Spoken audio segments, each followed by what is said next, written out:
Hey, man, good to see you How again. you doing? Well, guess what? Somebody's having a birthday on May 5th. Who? All right. Well, Dude. They told me that, and I'm like, they wanted to release it on the next week, and I'm like, it's Dave Morales' birthday, dude. You got to do it on May 5th. Well, okay, sure. I'll do that Baby Groot wink. Or no, the other one. Man, congratulations. Thank you. We talked on the first one, and I remember you telling me stories about like, well, I hope we get another one, and here we are talking about Volume 2. Is there any pressure, though, to have one of the most anticipated sequels, I think, in recent memory? Yeah, no.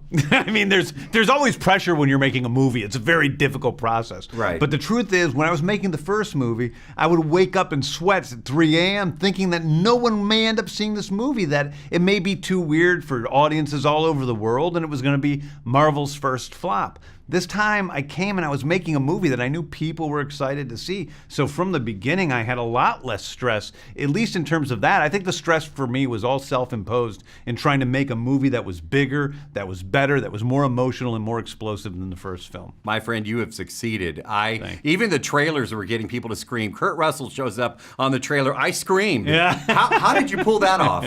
Getting Kurt? Yes. Well, I kidnapped Goldie, and I said, I'm going to shoot her if you don't act in my movie.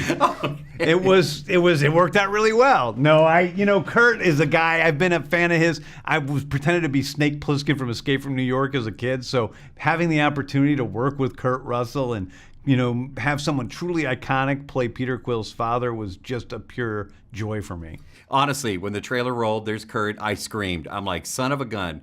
Yeah, I said that. Was it easy to get the cast, back together? Because sometimes with sequels, it can be tough. No, it was great. I mean, listen, I think the cast and I made a commitment to each other a long time ago that we would all, no matter, and I said to him, we did this the read of the script, and I said, whatever you guys want to do with your egos and going out there and being divas and the rest of the world, I don't care. But in here, we're family, we're friends, we're going to treat each other the same. It's always going to be the same between us. And it has been. And showing up on the first day of set with the cast was like we had left off for 2 days from shooting the last one. I have to bring up the music. I'm a former radio guy, worked here in LA for years. By the way, our voices, they must be going nuts in the audio booth because you and I both project. Yeah, I love it. It's great. Yeah. I said, finally, I've got a twin that I work with. But I'm a former radio guy, and the music just totally stands out.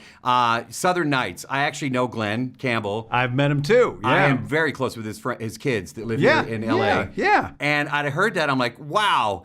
I just went nuts. Yeah. Do you guys sit around and like do a jam session? Like, we got to have that. I've been singing Brandy all day, by the way. Yeah, well, that's a good one. That's one of my favorite songs of all time. When I write the script, I have a list of maybe 500 songs that are Guardians-like songs, and I kind of choose from that list and put them in different places in the movie. Sometimes I'll have a scene where nothing on that list quite fits it, so I'll have to go seek something out where I found other songs like Wham Bam, which I'd never heard before. But yeah, that's how I do it.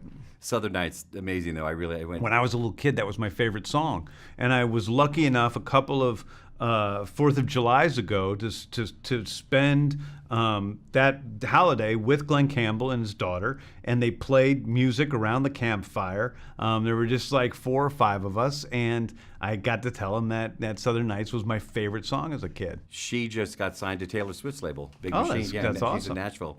All right, so are we working on 3 already? Yeah.